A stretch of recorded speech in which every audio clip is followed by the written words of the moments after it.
শহরের কালো ধোঁয়া, অস্বস্তিকর পরিবেশের থেকে আমাদের গ্রামের সবুজ জগৎ অনেক ভালো। তাই এ সম্পর্কে একটি কবিতা না বললেই নয়। কবিতার নাম গ্রাম আমার প্রাণ।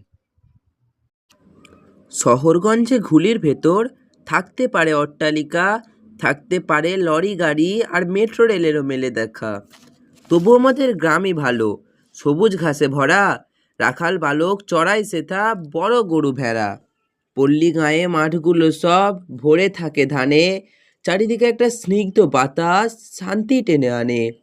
সুন্দর লাগে দেখতে অনেক ভোরবেলাকার সূর্যের আলো, কমসে কম শহরের ওই কালো ধোঁয়া হতে ভালো। নানা রঙের পশু পাখি আছে এই গাঁয়ে, পক্ষীরাজির কলরবে গ্রাম গেছেছে। কত গাছে আম ধরেছে, রাস্তায় তাল পড়ে, পশ্চিম দিকের ঝোড়ো হাওয়ায় নারকেল গাছ নড়ে।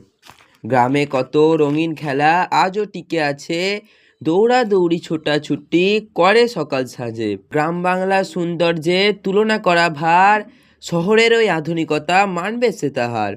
শহরে বড় আলোই আলো, তবে তার চাইতে গ্রামই অনেক ভালো। বসলে নদীর পাড়ে চিন্তামুক্ত হয়ে মানুষ শান্তির নিঃশ্বাস ছাড়ে।